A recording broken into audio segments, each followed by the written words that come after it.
Musashi, un pauvre air laid et pathétique, a perdu ses parents lors d'une épidémie. Mais au lieu de le plaindre, les villageois ont trouvé ça juste, car ses parents ne croyant pas au maître du village, les Oni. La loi exigeait que Musashi soit recueilli par sa famille. Son oncle refusa, mais Musashi s'agenouilla devant leur porte pendant des jours, jusqu'à ce qu'il cède. Reconnaissant, il promit d'aider aux tâches ménagères. Mais la famille imposa des règles, éviter d'attirer l'attention et ne plus jamais parler aux amis de ses parents. Musashi ne comprenait pas, mais sa question lui valut une correction. Il accepta.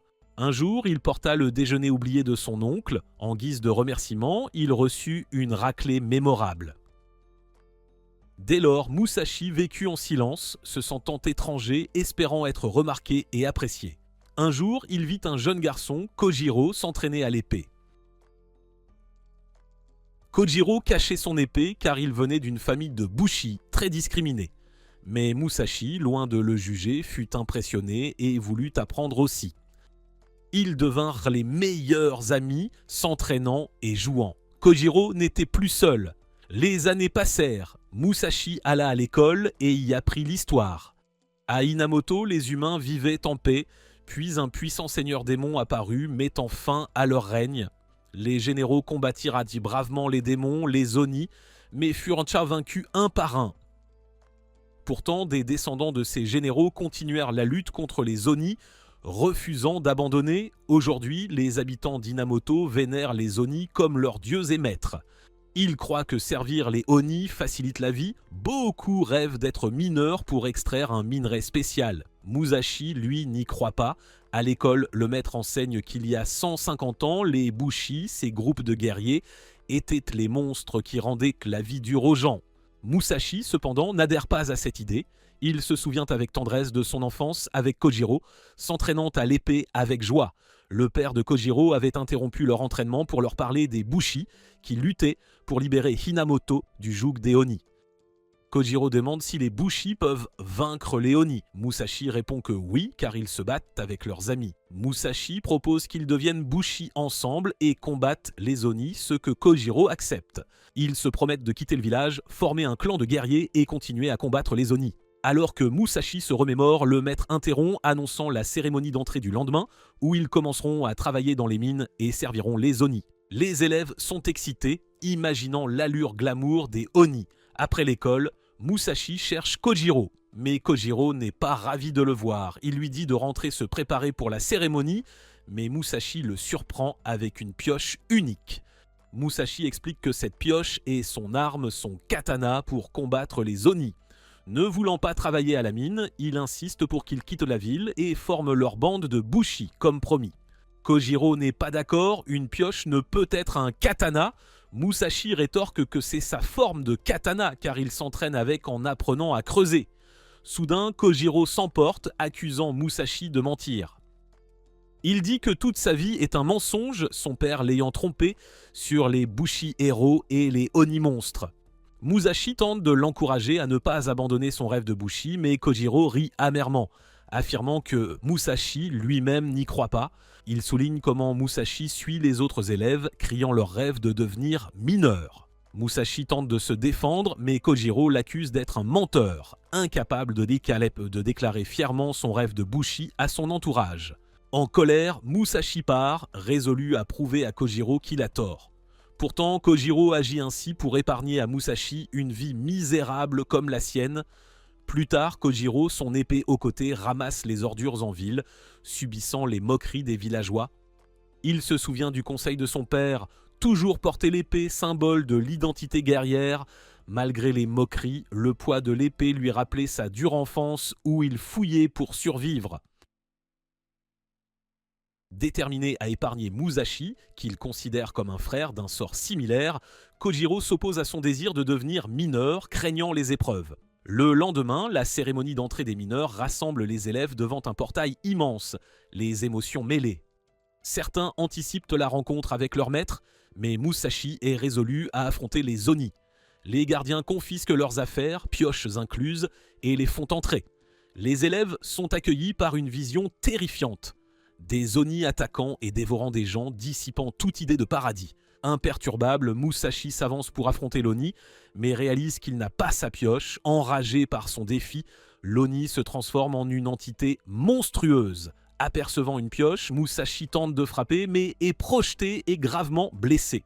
Malgré les supplications de ses camarades de se soumettre, Musashi reste ferme, affirmant que vaincre les Oni est le devoir d'un Bushi et se prépare à les affronter. Un élève proteste, rappelant à Musashi qu'ils sont mineurs. Musashi hésite, se demandant pourquoi il a travesti son vrai rêve. Ce doute permet à l'Oni de le frapper. Pourtant, Musashi persiste à riposter. Au milieu de sa lutte, il réalise qu'il s'est trompé lui-même pour éviter le rejet social.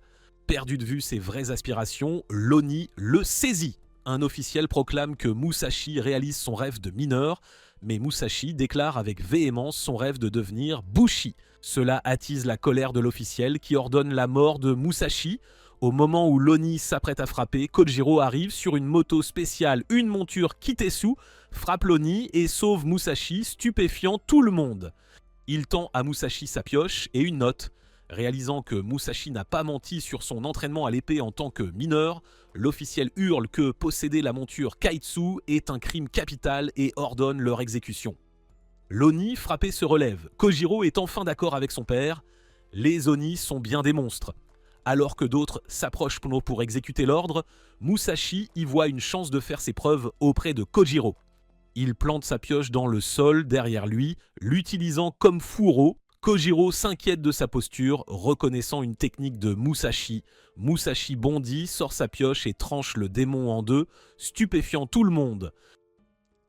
Alors que d'autres Oni se transforment et se préparent, Musashi dit à Kojiro qu'il ne l'a pas appelé par peur, mais parce que gagner sans lui serait solitaire. Ils commencent à combattre les Oni ensemble, se remémorant leurs entraînements. Musashi tend alors la main, demandant à Kojiro de combattre à ses côtés. Kojiro est touché et accepte d'être son partenaire. Soudain, une lumière rouge éclatante descend et les officiels vénèrent l'apparition d'un Kishin, un seigneur Oni. Musashi et Kojiro foncent à moto vers le Kishin descendu du ciel, tuant des Oni et sauvant les mineurs. Musashi est ravi, sentant qu'ils réalisent enfin leur rêve d'enfance de former leur bande de Bushi. Mais Kojiro n'est pas aussi enthousiaste. En approchant du Kishin, ils voient un grand oiseau rouge, mais sont choqués quand il se transforme en un monstrueux géant écarlate. Musashi et Kojiro sont sidérés par sa taille. Le Kishin tente de les écraser, ils s'éloignent vite, mais ne vont pas loin avant que le Kishin ne détruise le sol, faisant tomber leur moto. Le Kishin se transforme en un monstre à 6 bras, révélant sa vraie forme pour la première fois en 5 ans. Blessé mais debout, Kojiro presse Musashi de fuir, mais celui-ci reste inconscient. Surpris, Kojiro se retrouve face au Kishin menaçant. Il tente de se défendre, mais le Kishin saisit son épée pour la dévorer. Musashi se réveille et voit le Kishin balancer Kojiro, qui tient fermement son épée. Kojiro est traîné au sol par le Kishin. Il se souvient de son ancien dédain pour l'épée. Bien que lâchant prise un instant, Kojiro reprend vite l'épée, mais le Kishin finit par la prendre et l'avale. Frustré, Kojiro se souvient des enseignements de son père sur l'importance de l'épée pour la fierté d'un Bushi, sentant qu'il a échoué à la protéger. À la surprise de Kojiro, Musashi court vers le Kishin pour récupérer l'épée, sautant dessus et grimpant sur son ventre, car il ne peut laisser le Kishin l'avoir. Il brandit sa pioche et attaque l'estomac, faisant hurler le Kishin de douleur. Il continue d'attaquer, tentant de briser l'estomac. Le Kishin essaie de l'écraser, mais Musashi esquive, le Kishin aidant, sans le savoir, à briser son propre ventre. D'un coup final, Musashi fracasse l'estomac, faisant tomber le Kishin et Musashi dans le fluide gastrique. Kojiro se précipite vers le Kishin, pensant Musashi perdu. Mais il est surpris quand Musashi émerge de l'estomac, indemne avec l'épée. Musashi la lui rend et Kojiro le remercie presque en larmes. Soudain, les officiels signalent l'approche d'une forteresse de Bushi. Musashi et Kojiro grimpent à une tour pour mieux voir. Ils aperçoivent une forteresse massive se dirigeant vers la carrière, mais bloquée par une barrière. De la forteresse, de nombreux Bushi à moto s'envolent, brisant la barrière et fonçant vers le Kishin, prêt à l'achever. Cette bande de Bushi est le clan Takeka. Musashi et Kojiro sont émerveillés par le spectacle, regardant les guerriers voler avec leurs épées vers le Kishin. Le chef de cette bande, le capitaine Naotora, s'approche, disant que les enfants ne devraient pas être là et qu'ils doivent dégager la zone. Musashi rétorque qu'ils ne sont pas des enfants mais des bushi et se vante d'avoir ouvert le ventre du Kishin. Naotora rit, disant que juste ouvrir le ventre ne suffit pas à vaincre le Kishin, soulignant sa régénération rapide. Musashi est choqué par cette révélation. Naotora lui dit qu'ils s'occuperont du reste et ordonne l'évacuation des mineurs alors qu'ils se préparent à abattre le seigneur démon. Le Kishin crache du feu. Kojiro est choqué, suggérant de battre en retraite comme ordonné, mais Musashi refuse, estimant que c'est leur première victoire. Il devient furieux et se prépare à combattre le Kishin. Malgré les avertissements de Kojiro sur le danger, Musashi insiste pour réaliser leur rêve d'enfance, même au péril de sa sécurité. Musashi charge le Kishin tandis que Kojiro pèse ses options. Il décide de suivre Musashi et fonce. Musashi saute et attaque l'estomac du Kishin, le brisant mais est choqué quand il se régénère aussitôt. Musashi se retrouve soudainement enveloppé dans un lasso lumineux, arraché au Kishin et tiré vers le camp du clan Takeka. Il supplie qu'on le lâche, disant à tous que le Kishin est son premier trophée. Naotora lui demande pourquoi il est si pressé de vaincre le Kishin et Musashi répond que c'est son rêve et qu'il est prêt à risquer sa vie pour cela.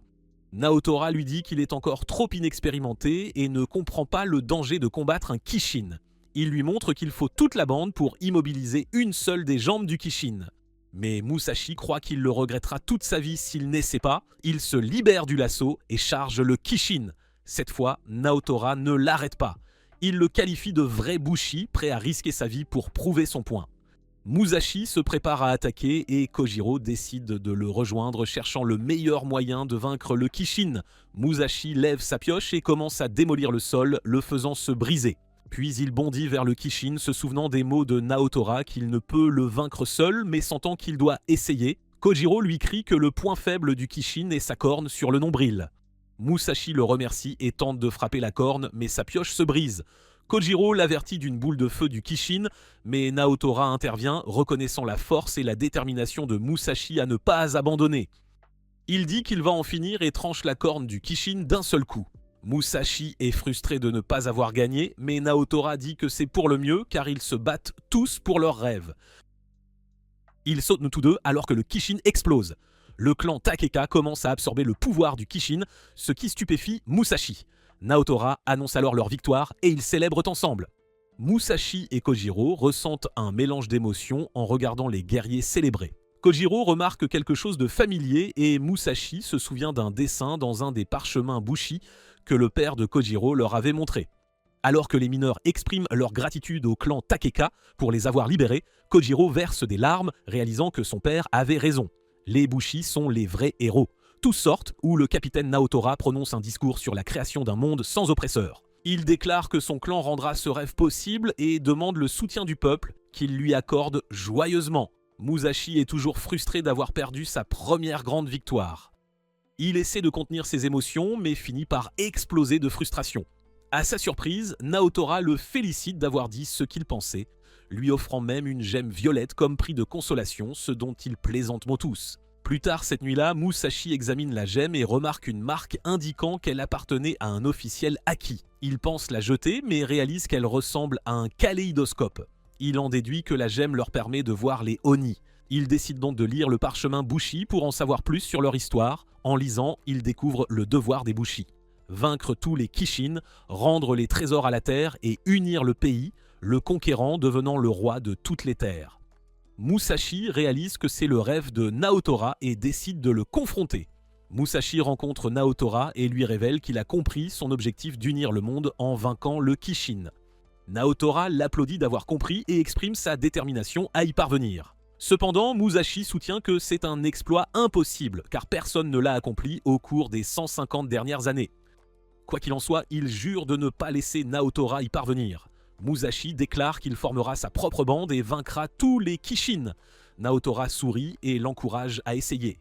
Musashi et Kojiro quittent de leur ville pour explorer le pays et poursuivre leurs rêves.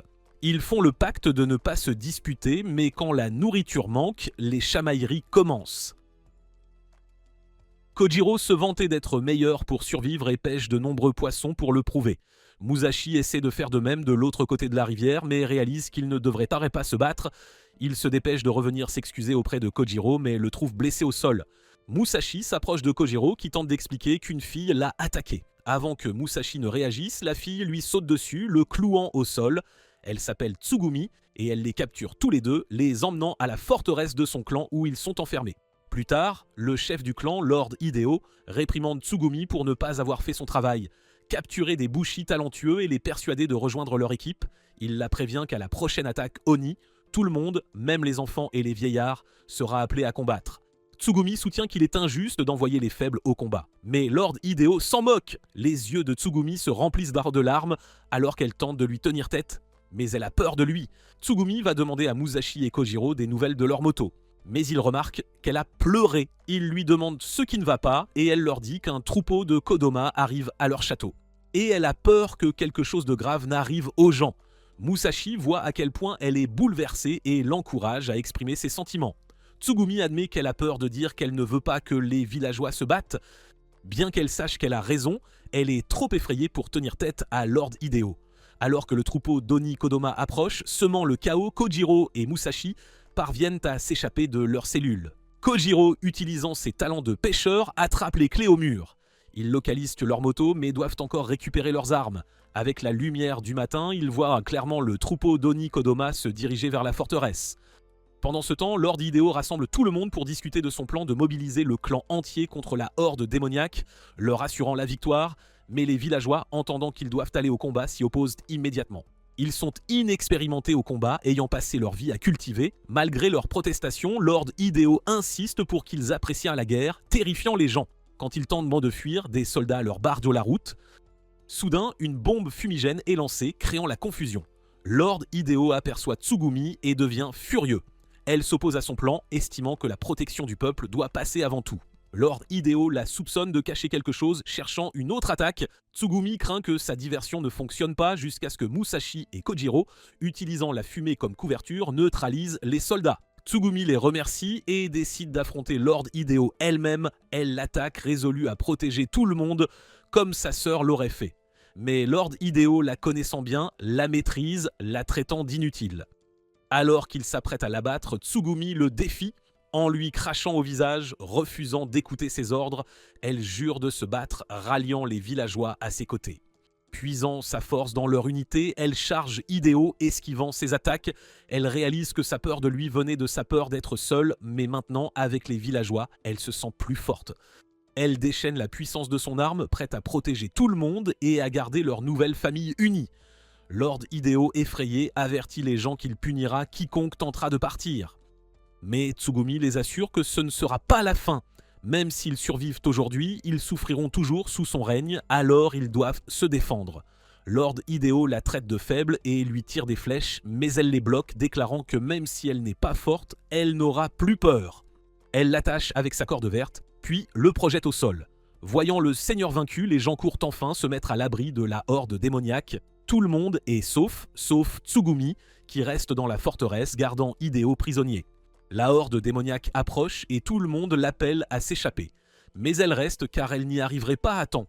Bien qu'effrayée, elle accepte son destin, trouvant la paix en sachant qu'elle a protégé tout le monde comme sa sœur l'aurait fait. Mais avant qu'elle ne soit écrasée, Musashi et Kojiro arrivent sur leur moto, fonçant pour lui saisir les mains, la sauvant, elle et Hideo. Musashi la félicite, disant qu'elle a été très courageuse, ce qui lui arrache un sourire. Musashi invite Tsugami à rejoindre leur groupe et le trio se dirige vers le prochain endroit. Musashi, grâce à la gemme violette, sent un Kishin bleu devant qu'il devrait traquer. Dans un rêve, Musashi se remémore un incident d'enfance où il a lancé une pierre sur le père de Kojiro au moment où... Confus au réveil, Musashi aperçoit un Oni en train de mâchouiller l'épée de Kojiro. Il le poursuit, utilisant le manche de sa pioche brisée pour attaquer sa corne, mais ça casse. Sans se décourager, Musashi saute sur l'Oni et continue d'attaquer même si le manche se brise encore et encore. Frustré, l'Oni le projette au loin. Musashi aperçoit alors un homme encapuchonné, Shiro, debout dans un champ d'épée, leur murmurant des choses. Ressentant une vive sensation quand Shiro le fixe, Musashi accepte une épée de sa part, sentant une déferlante d'énergie le parcourir, faisant jaillir des cristaux noirs de son corps. Avec un contrôle inédit sur l'aura de l'épée, Musashi tranche la corne du démon, sauvant ainsi l'épée de Kojiro. Impressionné, Shiro lui demande si c'est sa première fois avec une épée Kitsu, ce que Musashi confirme sans hésiter. Malgré son sentiment de victoire, l'épée se brise subitement en 1000 morceaux. Surpris mais étrangement indifférent, Shiro laisse entendre que Musashi pourrait être l'élu, mais il n'en est pas certain. Soudain, une jeune fille interpelle Shiro, l'appelant maître, et exprime son agacement face à son obsession pour ces lames Kitetsu. Ils s'en vont, laissant Musashi perplexe et curieux. Quand ils demandent leur nom, Shiro les écarte d'un revers de main, les traitant de simples chiens de garde à louer. Alors que Musashi commence à raconter les événements à Kojiro et Tsugumi, il réalise avec stupeur que le champ d'épée a purement et simplement disparu. Ils poursuivent leur route sur la moto de Kojiro, et Tsugumi accuse Musashi d'avoir rêvé. Mais lui insiste que non, jurant que cette lame Kitsu qu'il a tenue était si incroyablement surréaliste qu'il a juste hâte de l'essayer encore une fois. Curieux comme tout, Kojiro demande ce qu'est donc une épée Kitsu, mais Musashi est bien incapable de lui répondre. Tsugumi leur montre alors fièrement son arme, affirmant que c'en est une et expliquant que c'est la seule et unique chose capable de briser la corne d'un Oni. Kojiro fait remarquer qu'elles doivent être rares à trouver, étant si uniques, mais Tsugumi les surprend en leur disant qu'ils peuvent tout simplement en acheter une. Ils arrivent alors dans un lieu parsemé de nombreuses forteresses de Bushi, transformées en une petite ville-marché temporaire. Tsugumi explique que lorsqu'un Kishin est dans les parages, de nombreuses bandes de Bushi se regroupent. Du coup, des marchands viennent s'installer là où ils se rassemblent pour vendre des lames Kitsu, des provisions et toutes sortes d'autres nécessités pour ces guerriers. Musashi déclare qu'un véritable indispensable pour leur chasse aux Oni est bien sûr l'épée Kitsu, et il est fou de joie à l'idée d'en acquérir une. Tsugumi l'escorte alors pour en trouver une, sur une vente aux enchères de derrière elle Kojiro, qui annonce fièrement désespérément de leur faire remarquer qu'ils n'ont Musashi s'émerveille devant ses moyens de s'en offrir une, complètement dépassé par l'embarras du choix.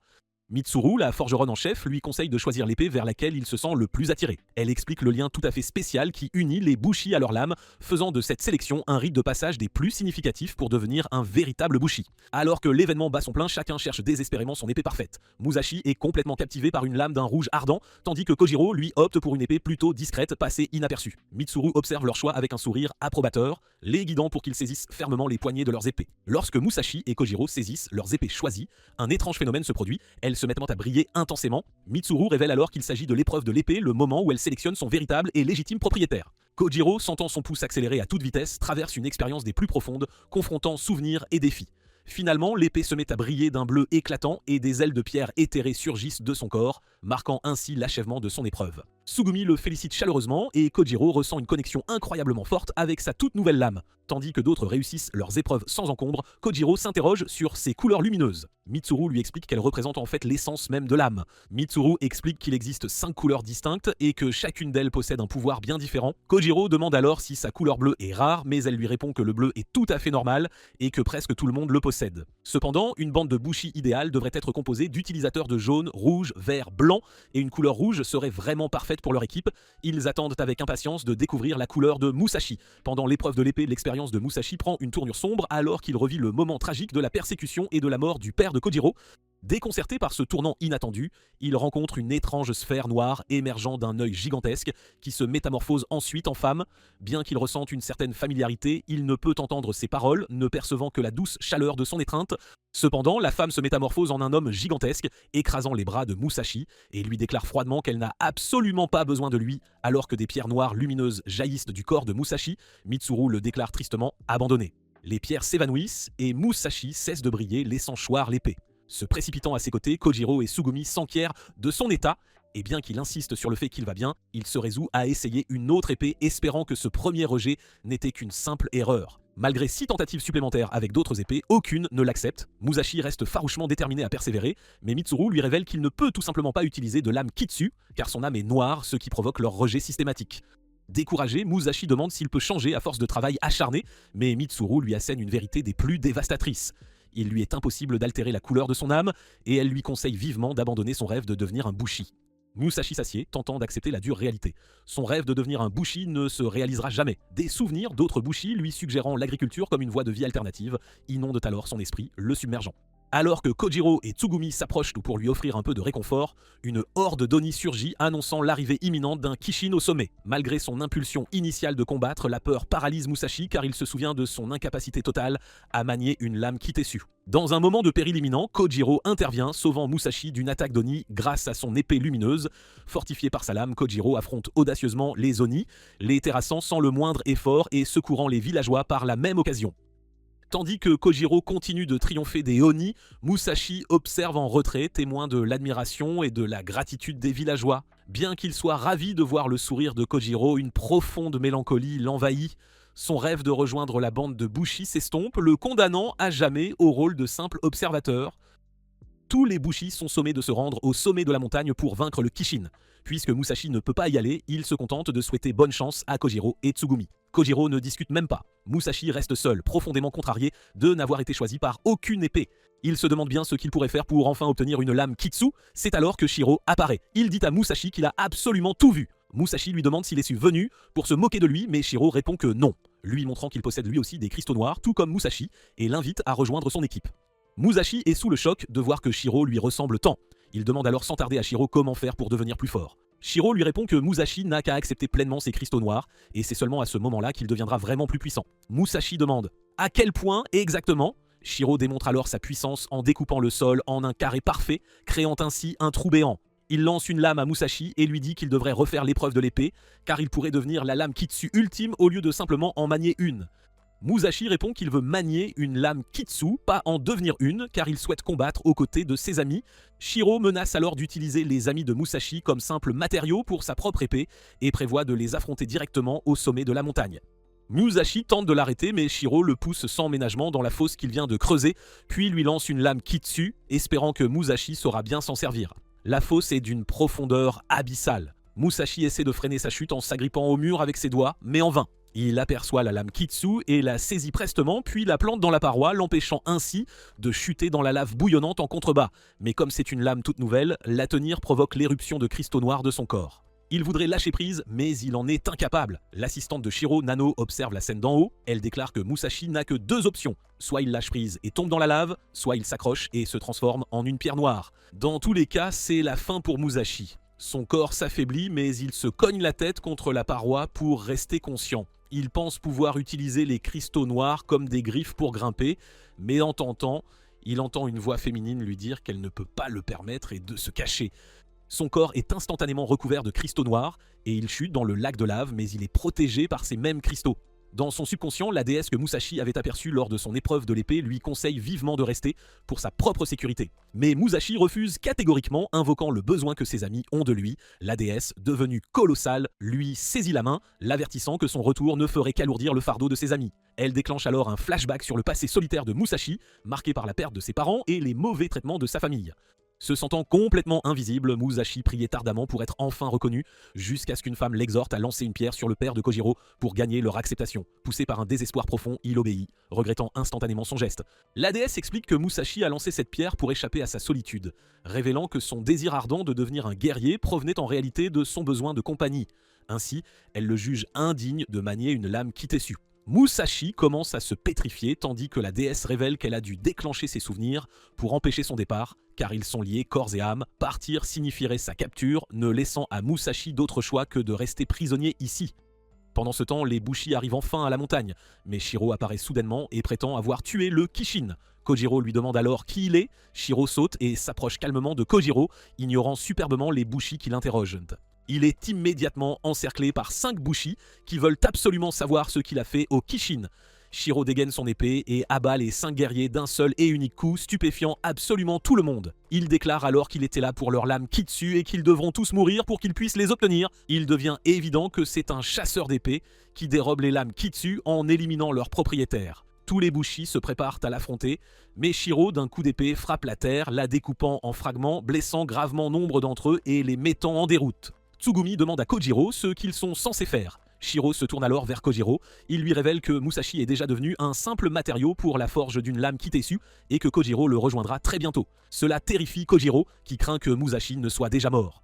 Musashi est pourtant toujours en vie, piégé sous le lac de lave, entièrement recouvert de cristaux noirs, incapable de bouger. La déesse fait tout cela pour le protéger de la mort et le tenir éloigné de la guerre qui fait rage en surface. Mais alors, un lasso de cristal vert descend dans la lave, l'enveloppe et le hisse à la surface. Musashi reprend conscience tandis que tous les cristaux noirs se détachent de lui. Nano révèle qu'elle a commis une erreur. Elle comptait le sortir une fois qu'il serait entièrement transformé en pierre noire afin de s'emparer de la déesse en lui. Musashi remercie Nano pour son aide involontaire et se précipite vers ses amis, espérant les secourir. Il se remémore alors les paroles de la déesse qui disait qu'être un guerrier n'était qu'une excuse pour ne pas se sentir seul. Mais Musashi, lui, sait pertinemment qu'elle se trompe. Dans un rapide flashback, Musashi, loué pour avoir lancé la pierre, regrette amèrement son geste et souhaite disparaître. Mais plus tard cette nuit-là, il se rend chez le père de Kojiro pour s'excuser, et surprise, le père de Kojiro ne le réprimande absolument pas, il l'invite simplement à entrer. Musashi s'excuse en larmes, mais le père de Kojiro le console, comprenant parfaitement les raisons de son geste. Musashi se sent toujours coupable, mais le père de Kojiro lui dit qu'il lui est profondément reconnaissant d'être l'ami de son fils. Il lui dit que Musashi les avait tous deux sauvés et qu'il devait absolument continuer à vivre sans jamais se sentir inutile. Il propose à Musashi de rejoindre leur famille et Musashi emménage alors avec le père de Kojiro, qui devient ainsi son père adoptif. Il enseigne à Kojiro et à Musashi les voies du Bushi et Musashi, lui, en est éternellement reconnaissant. Pendant ce temps, Shiro poursuit Kojiro sans relâche, éliminant sans pitié tout Bushi qui ose se dresser sur son chemin. Shiro finit par rattraper Kojiro, le soulevant par le menton sur le point de l'achever, mais il s'arrête net. Kojiro se demande pourquoi et aperçoit Musashi qui vient d'arriver. Shiro trouve la situation de Musashi particulièrement intéressante. Musashi a fusionné à mi-chemin avec la pierre noire, ce qui signifie que la déesse n'a pas encore rendu son verdict. Elle le fera s'il l'achève, et Shiro est impatient de découvrir quel sera ce jugement. Le trio se prépare à affronter Shiro, mais Nanao s'avance, déclarant que c'est elle qu'ils devront combattre. Le bâton qu'elle tient se divise alors en 7 morceaux, chacun se transformant en une lame verte. Stupéfiant le trio, c'est ça sa lame Kitsu. Elle lance des attaques simultanées avec ses 7 lames et il les esquive de justesse, car à peine en évite-t-il une qu'une autre fonce déjà sur eux. Shiro recule alors, laissant Nanao s'occuper seul du trio. Musashi remarque son incroyable talent au combat, mais il est absolument convaincu de pouvoir venir à bout de Nano. Il se jette sur elle alors qu'elle lui lance 3 lames, mais il parvient à bloquer toutes les attaques. Elle lui envoie alors une 4e lame. Pour contrer l'attaque, Musashi insère sa lame Kitsu dans un rocher, s'en servant comme d'un fourreau improvisé, et se projette en avant. Cela lui permet de voler par-dessus la 4e lame et de se rapprocher dangereusement de Nano. Elle est sous le choc, mais parvient tout de même à contre-attaquer, projetant Musashi violemment en arrière. Le trio élabore alors un plan pour la vaincre. Nano comprend qu'ils tentent de l'attaquer tous en même temps, mais elle est pleine de confiance en son fouet épée. Cependant, elle est déconcertée de voir Tsugumi et Musashi courir dans la direction opposée, laissant Kojiro en première ligne pour attirer son attention. Nanao pense qu'il tente de s'échapper, alors elle ignore Kojiro et se concentre sur Musashi, lui lançant ses épées, persuadée de l'avoir piégé. Mais c'était précisément leur plan. Musashi parvient à bloquer l'attaque car Tsugumi utilise ses fouets pour immobiliser les lames, permettant ainsi à Musashi de couper une section du bâton, détruisant l'une des 7 lames. Ils sont désormais convaincus de pouvoir la vaincre. Mais Shiro interrompt le combat, affirmant qu'il continuera de considérer Nano comme un maillon faible et qu'elle ferait mieux de se retirer, ce qu'elle fait aussitôt. Shiro déclare que la déesse ne fait aucun mouvement, alors il va en finir rapidement. Shiro forme un vaste anneau noir avec son épée, un phénomène qui se produit lorsque l'utilisateur canalise toute sa puissance dans la lame. Tsugumi panique, réalisant qu'ils sont en grand danger. Shiro n'a pas encore utilisé cette technique et ils vont enfin découvrir sa véritable force.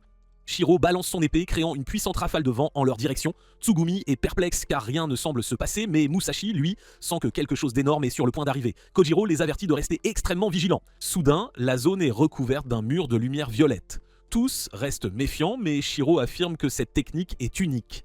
Brusquement, la section de montagne où il se trouve commence à se détacher puis se retourne complètement, les précipitant dans le vide. Musashi, ses amis et les autres Bushi s'accrochent désespérément à leurs épées, mais Shiro frappe violemment le cube, ce qui les fait tous perdre leur prise et chuter. Alors qu'ils s'abîment dans le vide, le temps s'arrête brusquement. La déesse apparaît, révélant qu'elle est à l'origine de ce moment figé. Elle explique que Shiro est son ennemi juré et qu'il cherche à lui voler ses pouvoirs en éliminant Musashi. Elle extrait alors son âme dans l'intention de ne sauver que lui grâce à son pouvoir restant. Mais Musashi refuse catégoriquement, insistant pour affronter tout ce qui viendra, avec ses amis à ses côtés. Il explique que leur présence lui confère force et un véritable but. Impressionnée par son altruisme, la déesse reconnaît enfin sa valeur. Elle partage son pouvoir restant avec lui, puis prend temporairement le contrôle de son corps pour en démontrer l'usage. Le temps reprend son cours et des cristaux noirs apparaissent. Toutes les lames se mettent à briller, leur énergie d'épée se cristallise, les tirant vers le haut. Même l'énergie des épées de Shiro et Nanao est aspirée. On révèle alors qu'un pouvoir surnaturel réside dans toutes les lames Kitsu, appelées énergie de lame, et seule une pierre noire, la déesse d'obsidienne, peut invoquer la puissance de toutes ces lames. La dame à l'intérieur de Musashi, depuis le début, n'est autre que la déesse d'obsidienne. Elle invoque la lame de Shiro et le déclare indigne d'une si belle épée, brisant ainsi le cercle d'épée. Elle annule son pouvoir et restaure le morceau de montagne à son emplacement d'origine, sauvant ainsi tout le monde. Kojiro est stupéfait par l'apparence de Musashi, qui a changé pour refléter celle de la déesse. Elle se tourne pour faire face à Shiro. Kojiro et Nanao sont choqués de voir que la lame de Musashi possède un cercle d'épée noire. La déesse dit à Kojiro d'observer attentivement comment son pouvoir fonctionne. Nanao s'avance pour l'attaquer, mais la déesse dévie sans effort son énergie de lame, stupéfiant absolument tout le monde. Nanao continue d'attaquer inlassablement. Mais toutes ces frappes sont systématiquement déviées par la déesse d'obsidienne. Elle explique à Kojiro que ceux qui possèdent des cristaux noirs peuvent contrôler l'énergie de l'âme, soit en l'attirant vers eux, soit en la repoussant. Et ce pouvoir est une capacité qui ne peut être facilement maîtrisée par n'importe qui. C'est pourquoi ceux qui le possèdent étaient surnommés les abandonnés. Kojiro réalise alors que Musashi sera absolument inarrêtable avec de tels pouvoirs. La déesse informe Kojiro que malheureusement le pouvoir en Musashi est en train de s'estomper. Shiro rappelle son épée, elle révèle que son existence est des plus fragiles et qu'elle se reposait tranquillement à l'intérieur de Musashi. Révéler son pouvoir dans le monde physique la fait s'évanouir rapidement et elle retournera bientôt à son sommeil. Musashi perdra le pouvoir d'obsidienne, mais l'ennemi le ciblera toujours. Il aura donc grandement besoin de l'aide de ses amis pour sa protection. Demandant si Kojiro acceptera d'aider, celui-ci accepte volontiers la responsabilité de combattre aux côtés de Musashi et de le protéger, jurant qu'il ne laissera aucun mal lui arriver. La déesse remercie Kojiro, lui tapote le front avec tendresse, puis se concentre sur Shiro. Shiro est absolument ravi de voir sa véritable forme. Il l'invite à le rejoindre, lui promettant de la rendre heureuse. Elle refuse catégoriquement, affirmant qu'elle chassera Shiro avant de retourner à son long sommeil. Elle aura donc besoin des pouvoirs des Bushi, utilisant le tout dernier de ses pouvoirs pour activer l'énergie d'épée de tous les Bushi présents. Elle explique que seul un Bushi ne peut absolument rien faire, mais lorsqu'ils unissent leurs forces, ils deviennent bien plus puissants. Dans l'esprit de Musashi, la déesse lui murmure qu'elle va retourner s'endormir en lui. Elle lui dit qu'il doit absolument rester en vie, car il est désormais son vaisseau, son réceptacle. Elle s'inquiète que le père de Kojiro, son ancien vaisseau, ait été éliminé avant qu'ils n'aient tout pu achever leur mission. Musashi voudrait poser davantage de questions, mais elle lui dit qu'il n'y a plus de temps. Elle veut qu'il assiste à sa dernière bataille en personne. Utilisant le tout dernier de ses forces, elle promet d'éliminer Shiro, affirmant qu'il ne mettra jamais la main sur elle. Mais alors, Shiro tente d'attaquer et le pouvoir de la déesse le bloque net, le projetant au loin et ravageant les montagnes. Tout le monde est sain et sauf et Musashi ressent toujours le pouvoir de la déesse en lui. Ses amis le rejoignent, fous de joie d'avoir gagné. Mais Musashi, lui, ne peut s'empêcher de repenser à ce que la déesse a dit à propos du père de Kojiro. Tsugumi s'enquiert de l'épée de Musashi et celui-ci constate avec surprise qu'elle est brisée. Mitsuru explique que c'est dû à un afflux de puissance trop important. Tout le monde remercie Musashi de les avoir sauvés et lui propose de l'aider de toutes les manières possibles.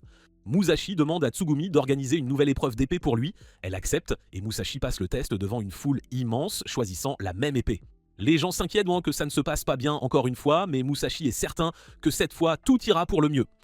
Il saisit l'épée et celle-ci se met à briller d'un rouge éclatant, prouvant qu'il a réussi l'épreuve. Tout le monde se précipite vers lui, allant même jusqu'à bousculer Kojiro. Tsugumi explique que Musashi possède une énergie de lame rouge, à la fois rare et incroyablement puissante. Kojiro est un peu vexé que tout le monde ne prête attention qu'à Musashi, mais ce dernier le prend à part pour discuter de ce qui s'est réellement passé durant l'épreuve. Kojiro répond que tout est allé bien trop vite pour qu'il puisse voir quoi que ce soit. Puis Musashi lâche une véritable bombe, révélant qu'il a vu leur père durant l'épreuve, suggérant que la déesse d'obsidienne pourrait bien connaître le père de Kojiro, ce qui sidère complètement ce dernier. Plus tard ce soir-là, Musashi et Tsugumi attendent Kojiro qui revient avec de la nourriture et des provisions pour leur prochaine aventure. Il leur montre une carte avec des lieux inédits, jamais explorés, et ils sont tous super excités à l'idée de les découvrir. Alors qu'ils s'élancent vers leur prochaine aventure, Musashi, Tsugumi et Kojiro se retrouvent à patauger dans un marais. Soudain, ils sont pris en embuscade par un féroce Oni végétal. Musashi voit l'Oni attraper Tsugumi et Kojiro, mais il n'hésite pas, confiant en son épée Kitetsu. Brandissant sa lame, il vise la corne de l'Oni, utilisant l'énergie de son sabre. Boum! L'Oni explose, et Musashi se précipite pour vérifier que ses amis vont bien, ce qui est le cas heureusement. Puis, il remarque quelqu'un d'autre, piégé par l'Oni. Avec des réflexes fulgurants, il déchire le cocon et y découvre une jeune fille. Elle est vivante! Mais quand elle lui fait remarquer une coupure sur le visage, Musashi la minimise, disant qu'il l'a eue en la sauvant. La jeune fille sourit, reconnaissante, et Kojiro ne peut s'empêcher de commenter sa beauté. Tsugumi est sidéré de voir Musashi et Kojiro sous le charme. Musashi, lui, est juste soulagé de trouver encore les filles de son âge mignonnes. Soudain, un vieil homme arrive en courant, criant « Princesse !» Ils sont tous perplexes jusqu'à ce qu'il atteigne la jeune fille qu'ils ont sauvée et révèle qu'elle est une princesse. Elle explique avoir été attaquée par l'Oni, mais Musashi est venu à son secours. Mikiru demande leur nom, mais Tsugumi insiste pour connaître le sien d'abord. Le vieil homme la présente comme la princesse Mikiru. Ils sont en route pour le port de Harima, pour une bataille cruciale qui décidera du destin de leur nation. Décidant d'accompagner Mikiru, ils apprennent du vieil homme qu'ils se rendent à Harima pour un rassemblement organisé par le seigneur Usagi. Musashi tente de discuter avec Mikiru, mais elle reste silencieuse. Kojiro s'enquiert de l'alliance Usagi et Tsugumi explique que c'est un groupe de bandes de bushi plutôt amical. Musashi s'agace, réprimandant ses amis de changer de sujet dès qu'il essaie de parler à Mikiru, ce qui la surprend car il a retenu son nom. Alors qu'il s'engage sur un sentier, la calèche heurte une bosse et Mikiru est projeté d'une falaise. Sans réfléchir, Musashi saute à sa suite. En pleine chute, il réalise qu'ils sont dans de beaux draps. Mais Mikiru révèle sa lame qui projette des cristaux bleus.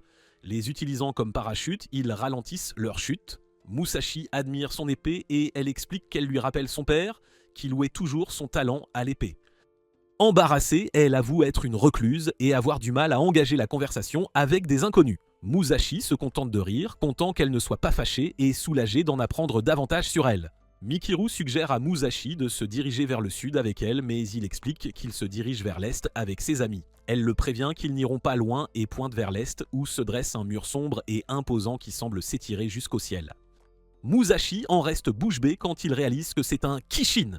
Plus choquant encore, il le voit bouger, écrasant villes et terres sur son passage. Curieux, Musashi demande de quel genre de Kishin il s'agit. Mikiru explique que c'est le premier Kishin apparu à Inamoto il y a plus de 150 ans. La légende raconte que cet Oni solitaire a semé le chaos, divisant Inamoto en deux camps, ceux qui le combattaient et ceux qui l'adoraient comme un dieu. Ces derniers ont construit des zones minières pour alimenter l'Oni en minerai, le faisant grossir et devenir le Kishin noir qui couvre désormais la moitié de la nation. Musashi et ses amis sont sidérés par cette révélation. Le chambellan ajoute que vaincre le Kishin noir est l'ambition inassouvie de tous les bushi depuis 150 ans. S'il n'est pas arrêté, il finira par engloutir tout Inamoto. Musashi est déterminé à le vaincre rapidement, mais Tsugumi se demande comment il pourrait vaincre une chose que personne n'a pu arrêter en 150 ans. Le chambellan se vante que le seigneur Usugi, chef de leur alliance, est sur le point d'abattre le Kishin. Il fait partie des bushi les plus puissants de la nation, connus sous le nom des 5 grands généraux. Il explique que vaincre le Kishin sur l'île d'Awaji sera crucial pour abattre le Kishin noir et invite Musashi et ses amis à les rejoindre s'ils sont intéressés. Mikiru et son chambellan s'en vont, espérant les revoir là-bas. Musashi et ses amis restent à méditer sur ce qu'ils viennent d'entendre. Tsugumi se demande si sa sœur connaissait le Kishin, tandis que Musashi demande à Kojiro si leur père en savait quelque chose. Kojiro en doute, disant que ce n'était pas mentionné dans le parchemin qu'il a laissé. Pour confirmer, Kojiro vérifie à nouveau le parchemin de son père. Tsugumi intervient, disant que toutes les bandes de bushi ont des parchemins similaires qui enregistrent les noms et les traits des Kishin. Cela fait se demander à Musashi pourquoi leur père l'avait. Tsugumi suggère que leur père aurait pu faire partie d'une bande, surprenant Musashi et Kojiro, qui pensaient que leur père n'avait aucune connexion extérieure. Tsugumi montre le sceau de la bande Usagi sur le parchemin, suggérant l'implication possible de leur père. Alors, ils décident de changer leur plan et de se diriger vers le port de Harima. Tsugumi mentionne qu'ils verront l'océan, mais Kojiro et Musashi ne sont pas très emballés. Musashi admet qu'il se demande à quoi ressemble vraiment l'océan, demandant à Kojiro ce qu'il en pense. Kojiro s'inquiète de savoir s'il est égoïste de changer de direction, cherchant des réponses sur le passé de leur père. Tsugumi et Musashi l'assurent que tout va bien, disant qu'ils soutiennent pleinement l'idée. Finalement, ils atteignent l'océan et sont remplis d'excitation. Alors qu'ils admirent de la vue imprenable, Tsugumi aperçoit une forteresse de l'autre côté, arborant l'emblème Usugi. Excités, ils décident d'aller y jeter un œil. Cependant, leurs espoirs sont anéantis quand l'entrée leur est refusée. On leur dit que le seigneur est trop occupé à préparer la bataille pour rencontrer des bushi comme eux. En regardant autour d'eux, ils remarquent le grand nombre de membres de l'Alliance à proximité. Quand on leur demande à quelle bande ils appartiennent, Musashi déclare fièrement la bande Kenmaki, tandis que Kojiro ajoute qu'ils ne font pas partie de l'Alliance Usugi. Cela leur vaut des regards hostiles des autres bushi, et Neya, le jeune homme en charge, décide de les appréhender pour savoir qui ils sont. Tsugumi et Kojiro sont acculés et Musashi tente de s'enfuir, mais il est arrêté par un bushi au hasard qui le met à terre d'un coup de pied, le traitant de faible. Une monture kitsu ressemblant à un hélicoptère descend, arborant le blason Usugi, et tout le monde s'incline sauf Musashi et Kojiro qui ignorent la signification. Naotora émerge de la monture, surprenant Musashi. Naotora fait semblant de ne pas le reconnaître au début, le taquinant avant d'admettre qu'il se souvient. Musashi, irrité, le traite de crétin, ce que Naotora trouve amusant, soulignant leur rapport unique. Le statut estimé de Naotora en tant que chef de la bande Taekta, l'un des 5 grands généraux, impressionne Musashi et Kojiro, tandis que d'autres s'interrogent sur le comportement informel de Musashi envers Naotora. Neya ordonne d'enfermer Musashi et ses amis. mais Naotora les sauve, affirmant qu'ils travaillent pour lui. Il promet de gérer tout problème qu'il pourrait causer. Un des hommes de Naotora fait taire Musashi alors qu'il voulait nier. Naotora est escorté pour rencontrer le seigneur Usagi. Musashi essaie d'insister pour voir le seigneur Usugi aussi, mais Naotora refuse. 2 membres de la bande Tekta conduisent Musashi et ses amis à leur logement. Sugumi se demande qui ils sont et Musashi explique qu'ils ont autrefois aidé à sauver leur ville natale. Yamamoto, l'un des guides, examine le parchemin qu'ils ont apporté pour le montrer à Usagi. Sonata grommelle de ne pas garder Naotora et de devoir surveiller Musashi à la place. Sugumi s'attend à ce que Musashi riposte, mais il reste calme et remercie Sonata. Musashi murmure à Kojiro leur stratégie pour approcher le seigneur Usagi via la bande Taekta, ce que Kojiro apprécie. Cependant, Yamamoto explique qu'ils ne pourront pas voir le seigneur Usagi car les Bushi ne font pas confiance aux étrangers, surtout les Usagi. Musashi veut poser des questions sur le père de Kojiro, mais Yamamoto rejette l'idée, disant que les Usugi ne font confiance qu'à leur propre famille. Tsugumi comprend, se souvenant de l'importance de l'honneur familial pour son clan. Kojiro est triste de ne pas connaître sa famille, mais Musashi l'assure qu'ils découvriront le passé de son père. Pourtant, Sonata les met en garde contre toute tentative d'infiltration, disant qu'ils pourraient pas se retrouver mêlés au combat contre le Kishin. Musashi, lui, fait genre « pas de soucis, on gère ». Mais Sonata leur montre la différence avec le Kishin qu'ils ont affronté avant. Et puis Orashi, le Kishin de l'île d'Awaji, qui est 10 fois plus grand. Kojiro et Musashi paniquent en entendant à quel point Orachi est puissant, l'un des grands fléaux progéniture du Kishin noir. Yamamoto explique qu'ils doivent abattre Orachi pour vaincre le Kishin noir, car il se nourrit de ses rejetons pour devenir plus fort. C'est pourquoi il traque Torachi, une tâche qui n'a pas été accomplie depuis 150 ans car c'est super dangereux. Elle les avertit de rester loin de lui. Malgré les avertissements de Kojiro de rester prudent, Musashi reste têtu, déterminé à trouver le seigneur Usagi. Sugumi, utilisant son lasso, le projette dans la forteresse Usagi. Émerveillé par sa taille, Musashi rencontre un homme assis sur le toit. Il parle de l'impressionnant château et des Bushi, l'homme révélant qu'il se rappelle toujours sa famille, qui l'attend avant la bataille. Musashi lui demande s'il est un Bushi et l'homme répond de manière énigmatique, techniquement, questionnant l'âge de Musashi et exprimant son désir de protéger les jeunes Bushi comme lui du danger, surtout lors de la bataille à venir. Il enfile ensuite sa cape, laissant Musashi s'interroger sur sa véritable identité. Neya arrive, s'adressant à l'homme comme « Seigneur », révélant qu'il est le seigneur Usugi. Musashi est sur le point de parler quand Neya l'interrompt, le dénonçant comme un étranger. Musashi essaie de s'expliquer, mais l'attitude du seigneur Usugi change et Neya déclare que l'intrusion est passible d'exécution. Musashi panique, mais le seigneur Usagi fait preuve de clémence grâce à l'association de Naotora, ordonnant que Musashi soit emmené au baraquement en guise de punition. Enrôlés de force, les amis de Musashi s'inquiètent de leur sort. Kojiro craint de mourir sans rien savoir de sa famille, mais Musashi les rassure, insistant sur le fait qu'ils trouveront des indices sur son père à l'intérieur du château. Sugumi craint qu'ils ne deviennent de la chair à Kishin, mais Musashi promet qu'ils élaboreront un plan ensemble. Cependant, leur plan est perturbé alors qu'on leur remet des robes à porter et Musashi se prépare mentalement en entrant dans sa chambre assignée, déterminé à ne pas être méprisé.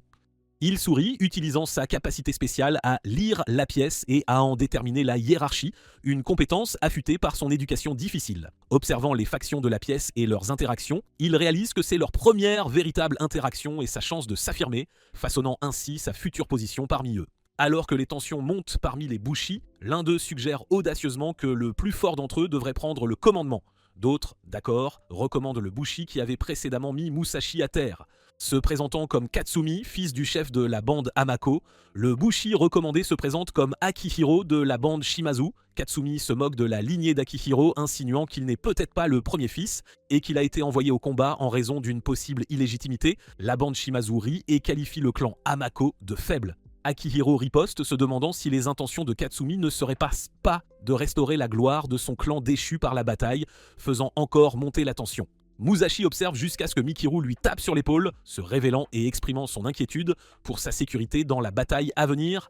Cela devint rapidement une querelle pour savoir qui serait le chef, ce qui lui donna confiance. Musashi décide de se joindre à la course. Ils inventent un jeu où les combattants utilisent le côté émoussé de leurs épées pour se battre, évitant ainsi de violer le code des Bushi. La règle est le dernier homme debout ou celui qui est éjecté de la ligne perd. Le duel commence, Katsumi le cible en premier, mais Musashi bloque toutes les attaques avec brio, le surprenant. Akihiro attaque ensuite, mais Musashi le dévie habilement, choquant Akihiro.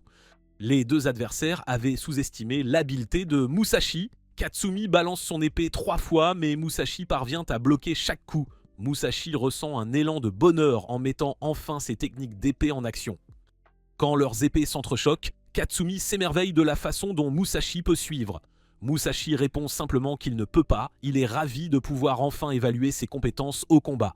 Sautant en l'air, Musashi vise un coup sur Katsumi qui le bloque, attirant l'attention des spectateurs.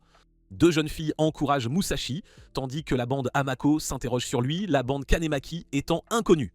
Pendant ce temps, la bande Shimazu est furieuse, ordonnant à Akihiro d'éliminer Katsumi et Musashi.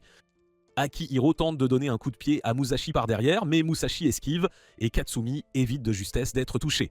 La bande Shimazu insiste pour qu'Akihiro sorte sa lame, dissimulée dans ses chaussures. Utilisant la lame dans sa chaussure, Akihiro donne un coup de pied à Musashi, le projetant contre le mur. Musashi est choqué de découvrir la tactique inhabituelle d'Akihiro. Confus, Musashi observe Akihiro tournoyer dans les airs, rendant ses attaques difficiles à prévoir. Les mouvements rapides d'Akihiro ressemblent à ceux d'une bête. Bien que Musashi parvienne à bloquer certains des coups d'Akihiro, ce dernier finit par le submerger, le projetant au sol à plusieurs reprises. Musashi réalise l'immense force d'Akihiro alors qu'il les bat, lui et Katsumi. Malgré le désir de Musashi de continuer le combat, Akihiro déclare le match terminé, affirmant que Musashi a dépassé les bornes.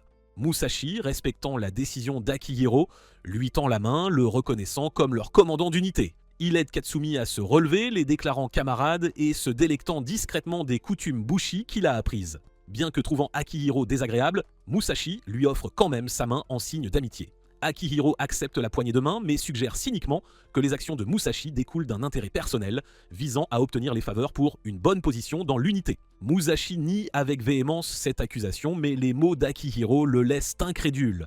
Dans un revirement surprenant, Akihiro dénonce publiquement Musashi et Katsumi, les accusant d'égoïsme et d'indignité au leadership. Sous le choc et réduits au silence, Musashi et Katsumi ne peuvent que l'écouter. Akihiro rassemble le groupe et annonce qu'il se dirige vers l'île d'Awaji le lendemain et que les chefs de l'Alliance lui ont donné le commandement total de l'escouade et que quiconque lui désobéira sera viré. Musashi remarque la tension dans la pièce et lève la main, suggérant qu'il pourrait y avoir une meilleure façon de faire les choses puisque tout le monde semble avoir peur de parler. Akihiro rejette l'idée, déclarant qu'ils n'ont qu'à suivre les ordres. Musashi n'est pas d'accord, disant qu'il croit en une communication ouverte entre bushi. Akihiro est dégoûté et met fin à la réunion. Musashi essaie de lui parler, mais ses camarades le lui déconseillent, lui rappelant que les bushi suivent les ordres sans poser de questions. Se sentant abattu, Musashi se précipite pour retrouver ses amis, seulement pour découvrir qu'ils apprécient leur nouvelle unité. Kojiro raconte comment il voulait initialement partir après avoir appris des choses sur son père, mais sent maintenant que rester est le bon choix. Tsugumi a l'impression qu'ils oublient quelque chose ou quelqu'un, mais il balaye l'idée. Musashi, entendant cela, a le cœur brisé que ses amis semblent l'avoir oublié. Le lendemain, alors que le navire vogue vers l'île d'Awaji, tout commence calmement. Cependant, bientôt des Oni mineurs émergent de l'océan, encerclant leur navire. On leur ordonne de prendre des formations de combat. Musashi essaie d'utiliser sa tactique habituelle de viser la corne, mais à sa surprise, l'énergie de la lame est déviée au lieu de briser la corne. Il est choqué et confus par ce tournant inattendu. Il s'avère que les cornes de ces Oni sont super résistantes comparées aux autres. Un Oni attaque un navire, semant le chaos alors que les gens fuient. Musashi grimpe sur l'Oni et essaie de briser sa corne avec son épée, mais elle est trop solide. Il est tellement concentré qu'il ne remarque pas un autre Oni qui s'approche furtivement derrière lui. Juste au moment où il pense que c'est fini pour lui, une lumière rouge tranche la corne de l'Oni sur lequel il se trouve, puis coupe la corne de l'autre Oni. C'est Neya, l'un des 3 dragons d'Usugi, leur meilleur combattant. Lui et 2 autres absorbent les pouvoirs des Oni, mais d'autres Oni continuent d'apparaître dans l'océan, faisant tanguer les navires. Les gens commencent à avoir peur, mais Neya leur dit de ne pas craindre, promettant qu'ils vaincront tous les Oni bientôt. Musashi essaie de les rassurer aussi, mais ils n'écoutent qu'en pas. Neya utilise l'énergie de sa lame pour enchaîner les Oni, puis brise leurs cornes une par une, tuant tous les Oni. Les bushi reprennent confiance, croyant pouvoir gagner avec Neya à leur tête. Neya leur dit que briser les cornes des Oni seuls est difficile, mais que ceux qui veulent encore se battre devraient s'avancer. Akihiro s'avance et brise une corne. Musashi se demande comment il a fait et un autre bushi explique qu'Akihiro utilise l'énergie de la bande, pas seulement la sienne. Musashi se souvient que la déesse avait fait quelque chose de similaire, rassemblant l'énergie de tous pour former une force puissante. Cette capacité, unique aux humains, leur permet d'unir leurs forces pour devenir plus forts et vaincre leurs ennemis. Akihiro brise une autre corne et Katsumi se joint à lui, canalisant également l'énergie de sa bande.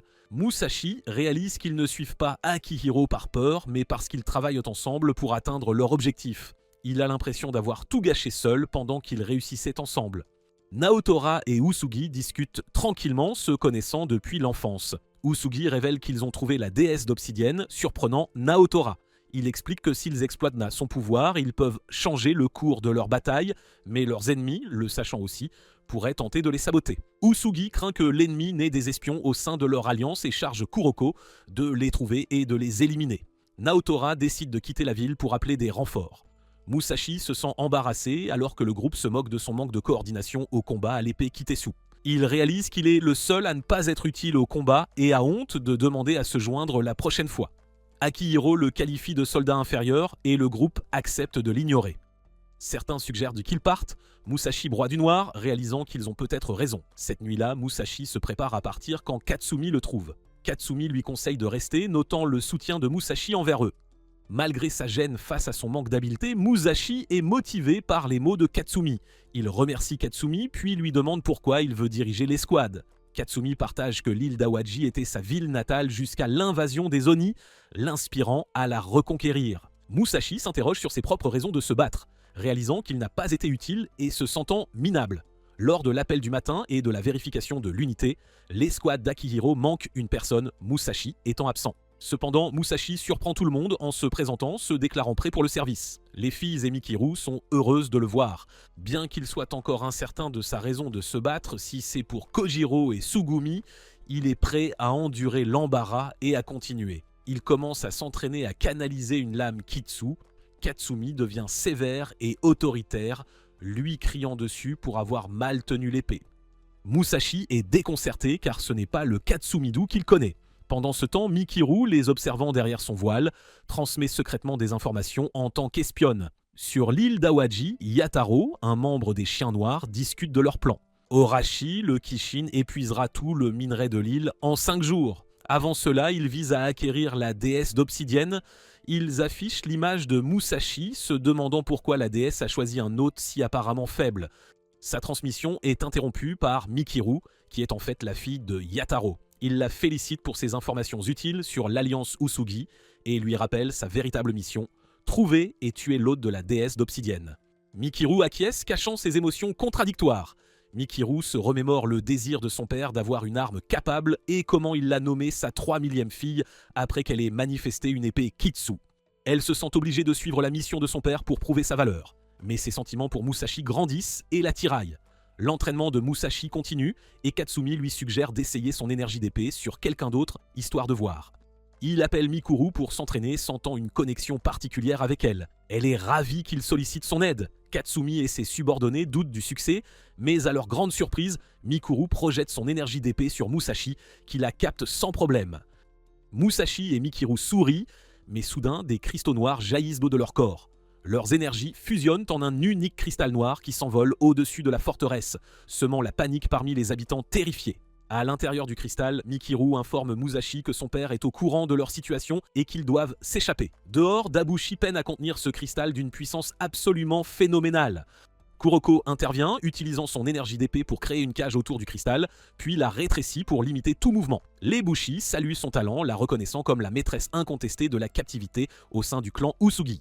La cage disparaît, révélant Mikaru et Musashi. Les Bushi les encerclent, tandis que Lord Usugi et Kuroko s'approchent. Kuroko désigne Mikiru comme suspecte dans l'affaire d'espionnage des Chiens Noirs et suggère de les interroger tous les deux sans tarder. Réalisant qu'il pourrait découvrir Musashi comme hôte, Mikiru doit agir vite. Chuchotant à Lord Usugi, Kuroko ordonne l'arrestation de Mikiru, ce qui provoque la vive protestation de Musashi. Cependant, Usagi ordonne l'arrestation de Musashi, l'accusant d'être l'espion. Cela terrifie Mikiru et choque Musashi. Dénudé et attaché à une croix au centre de la zone, Musashi clame son innocence, mais ses suppliques ne rencontrent qu'un silence assourdissant. Kojiro et Tsugumi crient pour défendre leur ami, promettant de le libérer. Pendant ce temps, Mikiru observe de loin, jurant de sauver Musashi très bientôt grâce au pouvoir du cristal noir, c'est une certitude. Elle libère le cristal dans l'intention de sauver Musashi, mais tombe sans le savoir dans le piège de Kuroko.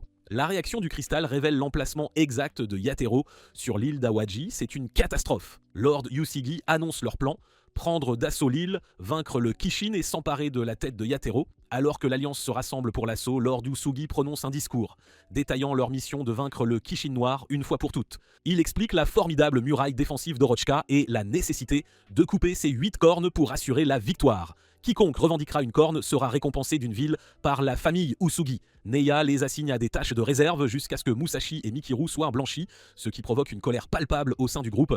Akihiro s'éloigne, bien décidé à régler cette affaire. Pendant ce temps, Mikiru sauve Musashi en neutralisant son garde. Musashi est soulagé de la voir, mais se méfie quand elle pointe son épée sur lui, avant de l'utiliser pour le libérer. Ouf! Reconnaissant de son aide, Musashi la remercie et enfile sa robe.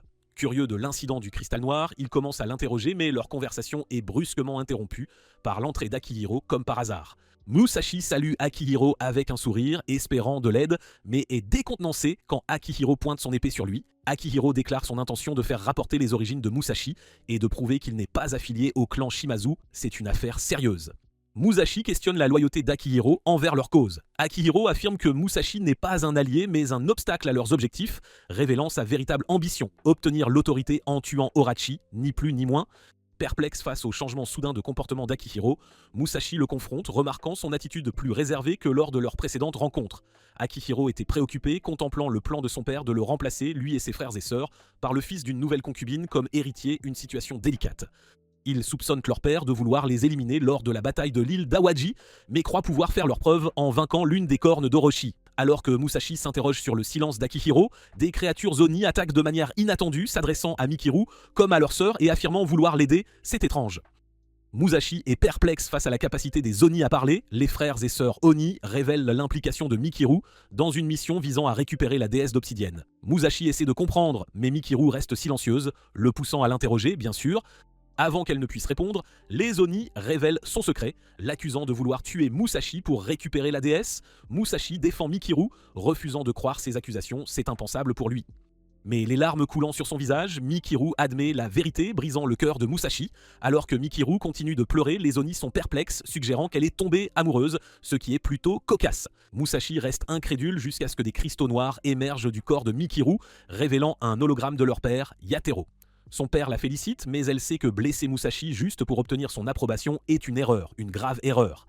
Il lui dit de finir la mission, puis disparaît, laissant ses frères et sœurs la presser d'obéir, sinon elle ne sera plus autorisée à réintégrer la famille. Musashi se souvient de la pression exercée par sa propre famille pour qu'il lance la pierre, c'est un triste souvenir. L'un des frères de Mikiru tente d'attaquer Musashi en utilisant Mikiru, mais il se défend et la libère. Il lui prend la main et s'enfuit avec elle, comprenant son désir d'être valorisé par sa famille, ce qui fait réaliser à Mikiru pourquoi elle aime Musashi, c'est une évidence. Les frères et sœurs ordonnent aux Oni d'attaquer, croyant que Mikiru les a trahis. Alors qu'un Oni se jette sur Musashi, Mikiru saute devant, utilisant ses cristaux noirs pour le protéger. L'Oni la mord violemment, lui causant une douleur atroce, tandis que ses frères et sœurs se joignent à l'attaque. C'est un véritable carnage. Musashi les supplie désespérément d'arrêter jusqu'à ce que d'autres Bushi, dont Neya et Kuroko, arrivent pour combattre les Oni. Neya exprime son choc que les Oni puissent parler et remarque que leurs parties sectionnées commencent à se régénérer, c'est plutôt inquiétant. Kuroko et Neya sont surprises d'entendre les Onis parler de la présence de la déesse d'obsidienne. Musashi essaie de réveiller Mikiru, mais elle ne réagit pas. Malgré le fait d'avoir appris qu'elle est une espionne, Musashi refuse de la laisser mourir, c'est hors de question. Kuroko s'approche avec son épée, mais au lieu d'attaquer, elle dirige l'énergie de sa lame vers Mikiru, la clouant au sol pour arrêter son hémorragie. Elle rassure Musashi, lui disant qu'elle n'a pas tué Mikiru et que cette énergie l'aidera à récupérer, c'est une certitude. Reconnaissant, Musashi demande pourquoi elle a aidé, mais Kuroko ne termine pas sa réponse et lui sourit simplement, suggérant qu'ils deviennent amis, ce que Musashi trouve plutôt déconcertant. Neya et les autres vainquent les Oni, ne laissant que les 3 frères et sœurs, dont 2 s'apprêtent à dévorer leur sœur aînée pour devenir plus forts. C'est horrible. Cela choque Musashi et les Bushi. Les frères et sœurs affirment que c'est pour qu'ils deviennent plus forts. Yatero réapparaît en hologramme, déclarant que les enfants incapables deviennent la nourriture des plus capables, ce qui est la méthode de propagation de leur famille, une tradition bien particulière. Musashi se demande quelle sorte de famille complètement dérangée ils sont. Les 2 frères et sœurs fusionnent en un seul Oni gigantesque. Lorsque Neya les attaque, son assaut est dévié par un bouclier qu'ils ont érigé, une capacité que seul Orochi peut normalement maîtriser. Les Oni révèlent que leur père a rendu leurs corps incroyables en y incorporant du sang d'Orochi. D'autres Oni commencent à apparaître et à voler vers la ville pour dévorer les habitants. Les Bushi partent rapidement pour protéger la ville et Musashi s'inquiète pour tout le monde, y compris Kojiro et Tsugumi. C'est une situation critique. Les Oni ont déjà saccagé une partie de la ville et s'en prennent aux habitants. Nea demande aux hommes de le suivre pour les repousser et défendre le château. Musashi veut y aller, mais Kuroko, portant Mikuru, lui dit de rester en arrière car elle doit les protéger tous les deux, c'est impératif. Musashi demande pourquoi, et Kuroko répond que les détails peuvent attendre. Il devrait simplement observer comment le clan Usugi se bat, c'est tout. Les Oni frères et sœurs déviennent sans effort les attaques des Bushi et les narguent pour leur faiblesse, c'est agaçant. Leur père réapparaît, les exhortant à conquérir la forteresse et à récupérer la déesse d'obsidienne. Les frères et sœurs mangent les autres Oni, devenant encore plus grands. Le père ordonne également l'élimination de Mikiru, la qualifiant de traîtresse et de défectueuse, c'est vraiment cruel. Musashi est en colère, réfléchissant au désir de Mikiru d'obtenir son approbation. Lorsque le père justifie ses actions comme de la sélection naturelle, Musashi le condamne comme un monstre, ni plus ni moins, c'est une abomination. Le père soutient que le cannibalisme est la façon dont la nature assure la survie des plus forts, suggérant que Musashi peut comprendre la lutte pour l'acceptation. Il compare cela au Bushi, affirmant qu'il concentre le pouvoir en un seul individu, au détriment des autres, monopolisant ainsi la force. C'est une vision bien cynique. Musashi conteste cela, mais Kuroko insiste sur la véracité de ses dires, citant la capacité de Lord Usugi à collecter toute leur énergie de l'âme, mais aussi à la partager entre ses camarades. Usugi le démontre en renforçant les traits physiques de ses alliés grâce aux propriétés uniques de sa lame Kitsu jaune, c'est impressionnant. Alors qu'Usugi partage son pouvoir, Musashi est en proie à la confusion, jusqu'à ce que Kuroko explique comment les utilisateurs de la lame Kitetsu jaune peuvent manipuler les propriétés énergétiques pour d'autres personnes. Usugi dit à Yataro que contrairement à lui, lorsqu'il accumule du pouvoir, il le partage avec ses camarades, soulignant la valeur de l'unité et du soutien. C'est une belle leçon. Kuroko explique que les pouvoirs de Lord Usugi favorisent l'encouragement, le partage et le soutien entre ses camarades. Encouragés par les paroles d'Usugi, les hommes renforcés affrontent l'ennemi sans crainte, attaquant les Oni frères et sœurs avec une vitesse et une coordination remarquables. C'est un spectacle à voir. Neha réprimande les frères et sœurs pour leurs plaintes, et quand le frère essaie de le mordre, Nea se défend avec brio. La sœur décide de cibler Usugi, mais elle est rapidement maîtrisée par un lasso jaune, c'est plutôt efficace. Musashi s'émerveille de l'amélioration physique du groupe Usugi, mais Kuroko clarifie que ce n'est pas seulement l'amélioration, mais aussi leur capacité à lier l'énergie de la lame. Elle explique que cela exige confiance et coordination, les Usugi formant des chaînes plus longues grâce à leurs liens familiaux solides et au leadership de Lord Usugi, c'est une force indéniable. Les hommes forment un dragon avec leur énergie liée et, menés par Neya, vainquent avec succès les Oni frères et sœurs. Cependant, Kuroko et Lord Usugi sont perplexes quant à la manière dont l'ennemi a pu franchir leur barrière protectrice, c'est un mystère. Shiro apparaît, admettant les avoir laissés entrer et ayant l'intention de prendre l'épée d'Usugi. Dans sa tentative de fuite, Kuroko et les Bushi immobilisent Shiro en utilisant leur circuit énergétique. Neya est sur le point d'attaquer Shiro, mais leur connexion commence à s'affaiblir, c'est un problème. L'apparition soudaine de Seroku, un utilisateur d'énergie jaune et camarade de Shiro, annonce des ennuis, de gros ennuis. Seroku annonce leur intention d'éradiquer le groupe Usagi, coupant leur connexion et les laissant complètement vulnérables. Nea réalise la gravité de la situation alors que leur tentative de reconnexion échoue d'un dos grâce au pouvoir neutralisant de Seroku, les laissant sans défense face à leurs redoutables ennemis. Seroku déclare qu'ils sont maintenant piégés et ne peuvent plus compter sur leur force habituelle de cohésion, c'est la fin des haricots. Il demande à Shiro de les achever, mais Shiro refuse, exprimant plutôt son excitation de revoir Musashi et de remarquer Mikiru, qu'il prétend ressentir aussi comme la déesse d'obsidienne, c'est une drôle de sensation. Il leur dit qu'ils discuteront plus tard et se concentrent sur les Bushi environnants. Musashi s'inquiète des pouvoirs de Shiro et craint pour ses amis et camarades. Cependant, au lieu d'attaquer, Shiro crée un carré sous Musashi et Mikiru, les téléportant au loin, ni vus ni connus. À leur horreur, ils se retrouvent échangés avec une partie de l'île d'Awaji, la tête d'Orochi émergeant d'un autre carré dans le ciel. Dans cet espace étrange, Musashi rencontre Yatero, qui révèle qu'ils sont dans une partie profonde de l'île d'Awaji. C'est une sacrée surprise. Reconnaissant la voix comme celle du père de Mikiru, Musashi refuse de la lui livrer. Yataro tire son épée, ayant l'intention d'en finir avec Musashi et de récupérer la déesse d'obsidienne. Yataro mentionne que le dernier réceptacle n'a jamais rien informé Musashi, ce qui est plutôt curieux. Musashi demande s'il connaît le père de Kojiro, mais Black ne le connaît pas. Alors que Yataro se prépare à frapper, Mikiru se réveille et s'accroche à Musashi. Yataro lui ordonne de le maintenir immobile, mais Mikiru supplie pour la vie de Musashi, admettant ses sentiments contradictoires, c'est un dilemme. Elle réalise qu'elle ne peut se résoudre à blesser Musashi. La pensée de le perdre lui est insupportable, c'est une évidence. Malgré le manque de souvenirs heureux avec lui, Mikiru veut toujours aider Musashi et le rendre heureux sans recourir à la violence. C'est son souhait le plus cher. Musashi réalise que Yatero, malgré sa nature maléfique, reste important pour Mikiru en tant que son père. Yatero rengaine son épée, surprenant Mikiru, et lui demande quel est son plan. C'est une tournure inattendue. Elle exprime sa détermination à extraire la déesse d'obsidienne sans nuire à Musashi, ce qui lui vaut les éloges de Yatero pour sa passion de la recherche. Il s'étreigne, mais Musashi trouve l'expression de Yatero plutôt suspecte. Il y a anguille sous roche. En effet, Yatero tente de blesser Mikiru, mais Musashi intervient juste à temps, repoussant Yatero d'un coup de pied. Yataro fait ses adieux à Mikiru et elle se transforme immédiatement en pierre, tombant au sol. C'est un coup dur. Pendant ce temps, Horachi continue de faire des ravages sur la forteresse Usugi. Neya ordonne l'évacuation des habitants et tente de retenir Seroku, qui utilise ses pouvoirs pour blesser Neya et lui retirer son titre de combattant dragon. C'est une véritable humiliation. Shiro s'impatiente, déclarant que la récupération de la déesse d'obsidienne aurait déjà dû être achevée. Musashi confronte Yataro, exigeant de savoir ce qu'il a fait à Mikiru. Yataro explique qu'il l'a simplement réduite au silence et que la forme de pierre est sa véritable nature, ni plus ni moins. Il révèle que Mikiru est une Oni créée avec une partie d'Orochi. Elle était destinée à être une progéniture supérieure, mais a été jugée un échec en raison de son manque de pouvoir exceptionnel. Musashi, se souvenant de ses propres expériences d'être appelée cellule U par sa famille, défend Mikiru en disant qu'elle est gentille, travailleuse et supplie Yatero de ne pas l'abandonner. C'est un cri du cœur. Yatero admet que Mikiru est spéciale et la ramène à la vie.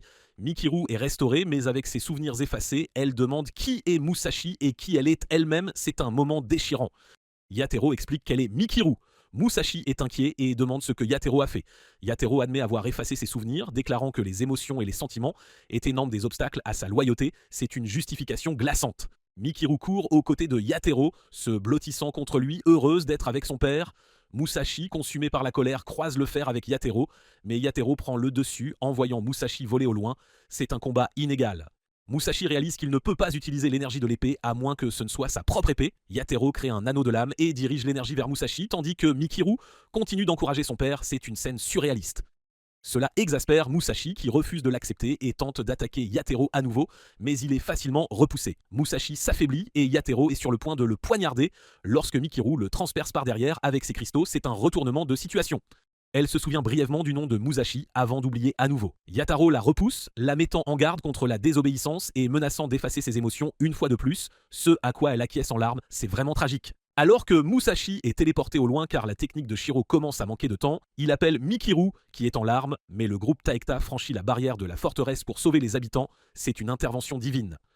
Neha conduit Musashi et ses amis dans un sous-sol sous le château d'Usugi. Neha révèle qu'ils ont besoin du pouvoir de la déesse d'obsidienne en Musashi pour vaincre le Kishin. Kojiro suggère de faire demi-tour, ne voulant pas risquer leur vie, mais Neha les assure qu'ils ne sont pas obligés de se battre. C'est une bonne nouvelle.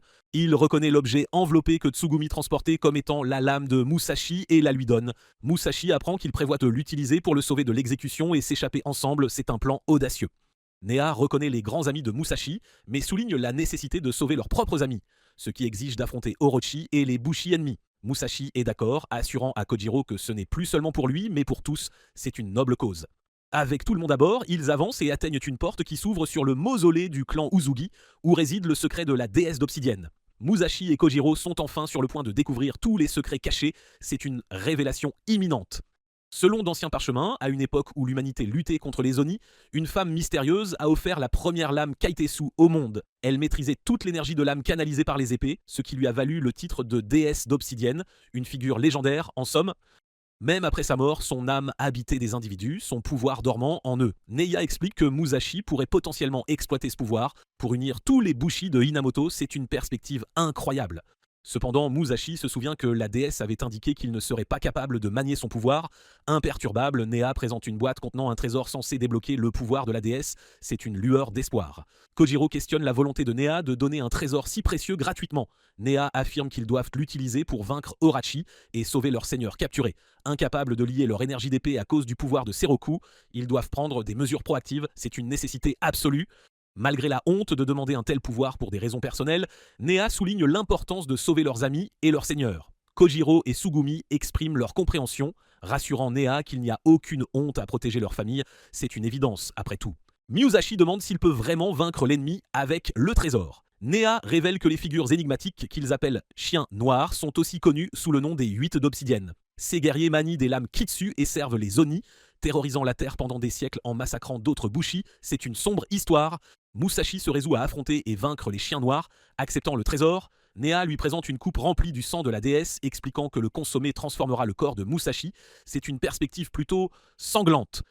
Musashi hésite, trouvant l'idée répugnante, mais Neha insiste, le forçant à le boire. Musashi commence à convulser, mais s'arrête brusquement, affirmant se sentir parfaitement bien, comme si de rien n'était.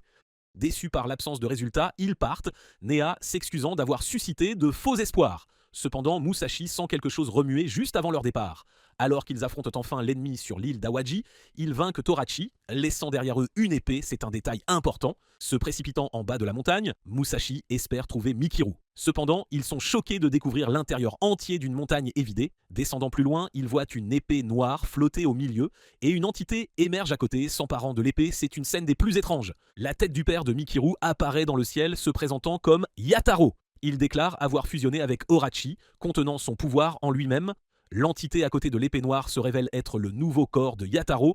L'épée étant Mikiru elle-même, c'est une révélation choquante. Yataro explique qu'il a utilisé un art interdit pour transformer Mikiru en épée Kitetsu, créant ainsi la grande épée de la déesse d'obsidienne. L'épée, lui, un œil y apparaît et Yataro rit sinistrement d'un rire à glacer le sang. Bien qu'ils hésitent à le croire, Musashi sent que l'épée est bien Mikiru. Quand l'un des Bushi s'approche de Yataro avec arrogance, Yataro riposte en dirigeant son énergie d'épée vers lui, le tuant presque n'eût été le bouclier créé par d'autres Bushi.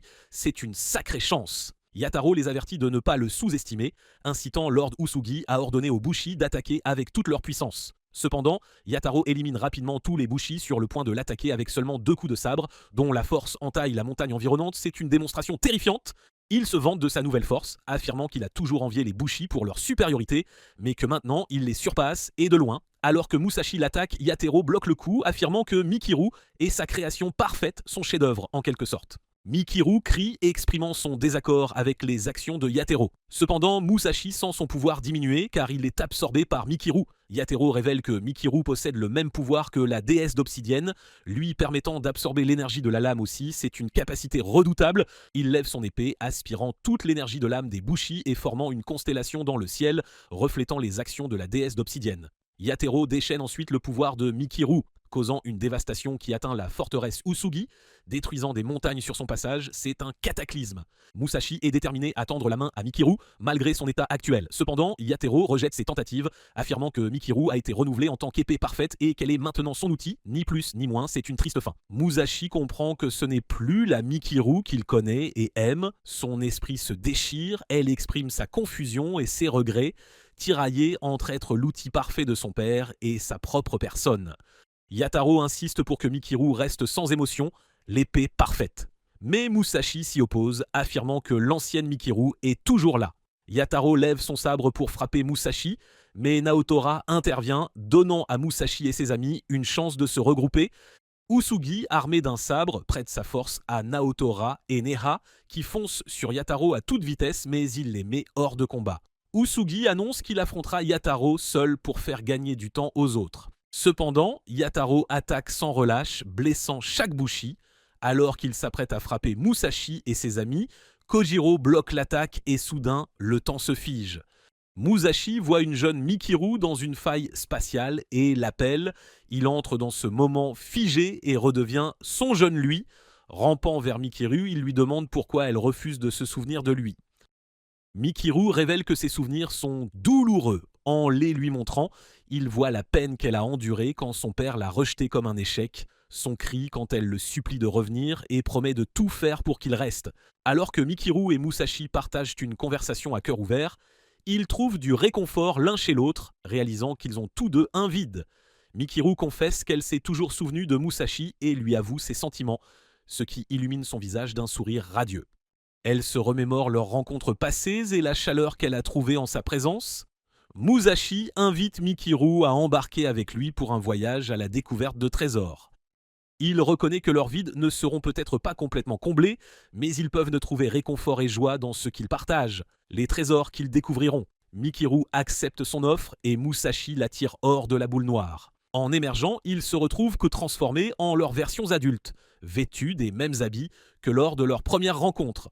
Mikiru confie à Musashi qu'elle se souvient maintenant de lui clairement. Alors que l'environnement s'effrite, Mikiru explique que le temps reprend son cours et qu'elle doit affronter son père pour se libérer de son emprise. Elle révèle que Musashi peut l'aider en détruisant la pierre noire que son père possède, celle qu'il a utilisée pour la transformer en épée Kitsu.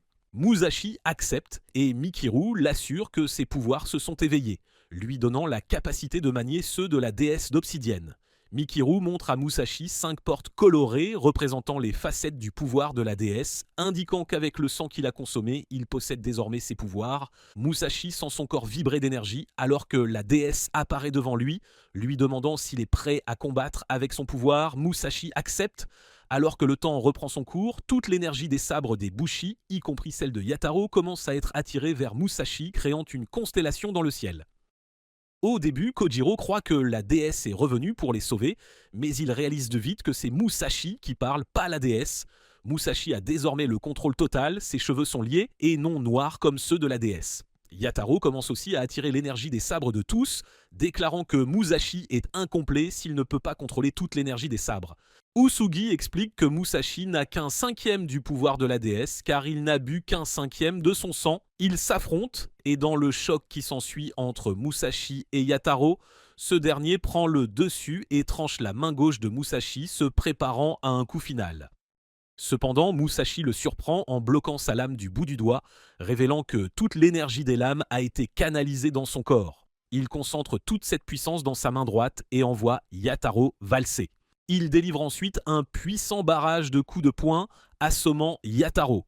La pierre noire émerge du corps de Yataro et Musashi s'apprête à la détruire, mais le temps se fige à nouveau et Mikiru demande à parler à son père d'abord. Malgré son hésitation, Musashi encourage Mikiru à exprimer ses pensées.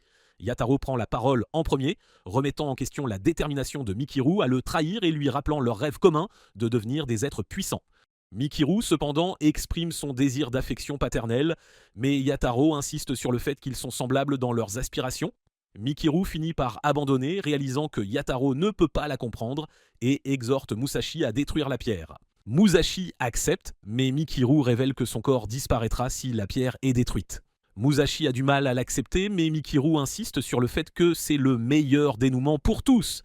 Mais Yataro dit qu'elle ne disparaîtra pas avec lui, mais il est trop tard pour lui, car il disparaîtra à cause de l'art interdit qu'il a utilisé. Yataro voit à quel point Mikiru est triste de le perdre et commence enfin à comprendre ses sentiments, réalisant que tout ce qu'il a toujours voulu, c'était quelqu'un à ses côtés à cause de sa solitude de jeunesse. Alors que Mikiru exprime sa tristesse pour lui, malgré tout, Yataro comprend qu'ils ne sont pas les mêmes et que Mikiru mérite d'être libéré de ses chaînes.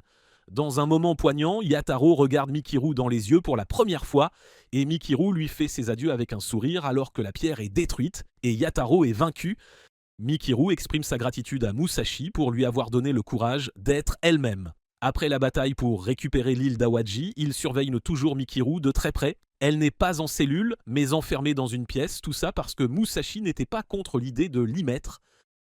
Kojiro et Tsugumi parlent avec Lord Usagi, qui leur parle du sceau sur le parchemin du père de Kojiro. Le sceau appartient à son défunt père, mais il s'avère que le père de Kojiro ne faisait pas partie du clan Usagi, car son nom ne figure pas dans les registres familiaux. Peut-être qu'il a juste traîné avec eux un petit moment, mais Kojiro ne semble pas contrarié de ne pas en savoir beaucoup sur son père. Usugi remarque les 2 sabres de Kojiro et Kojiro lui dit que l'un était un cadeau de son père, lui rappelant ses enseignements. Usagi dit qu'il demandera aux autres grands généraux d'en savoir plus sur le père de Kojiro, car il pourrait être quelqu'un d'important. Usagi révèle qu'il a accepté de faire tout cela parce que Musashi l'a demandé, car il avait eu un rendez-vous avec Musashi pour lui demander son aide afin de vaincre les méchants. Il dit que Kojiro devra boire le sang de la déesse qui se trouve chez les autres grands généraux. Kuroko prévient que cela pourrait être dangereux, mais Usagi dit que c'est important pour vaincre l'ennemi. Musashi accepte, même s'il n'est pas obligé. Usagi demande pourquoi, et Musashi répond simplement qu'il a ses raisons. Il a aussi 2 souhaits, aider à retrouver le père de Kojiro et laisser Mikiru avoir un jour de liberté. Alors Musashi rencontre Mikiru et lui dit qu'elle peut s'amuser, car il a demandé la permission de la libérer. Nea se demande pourquoi Usugi a accepté, et il répond que c'est parce que Mikiru n'a plus beaucoup de temps. Musashi raconte à Mikiru comment Usugi et Naotora voulaient qu'il rejoigne leur groupe, mais il a refusé, disant qu'il avait en fait son propre groupe, le Kenmaki Band. Il leur présente Tsugumi et Kojiro comme ses camarades. Les 2 généraux reconnaissent que leur groupe, et tout le monde aussi. Kojiro se demande si tout cela est un rêve, mais Musashi l'assure que c'est réel et que leur rêve commence à se réaliser. Ils continuent leur rendez-vous, Musashi offrant une bague à Mikiru et se promenant ensemble. Mikiru souhaite que cela dure éternellement, se sentant s'évanouir, bien que Musashi ne réalise pas la gravité de la situation. Alors que le jour se termine, Musashi donne à Mikiru sa lame Kitesu, sachant son importance pour elle et comment elle symbolisait la reconnaissance de son père. Mikiru sourit, reconnaissante qu'il se soit souvenu. Elle le remercie de l'avoir encouragée à être elle-même. Alors qu'elle commence à s'estomper et à se fissurer, elle l'exhorte à ne pas abandonner la recherche du trésor pour combler le vide dans son cœur pour elle. Il promet et il se serre la main. Mais alors qu'il réalise qu'elle disparaît, il essaie de la serrer dans ses bras, mais elle s'évanouit, absorbée dans son sabre que Musashi saisit. Confuse et triste, Musashi demande pourquoi Mikiru a été créé pour finalement mourir. Il se souvient que la déesse lui a dit qu'il devait venir s'il voulait les réponses. Il décide qu'il atteindra cet endroit et trouvera toutes les réponses qu'il cherchait. Regardez la prochaine vidéo. À la prochaine!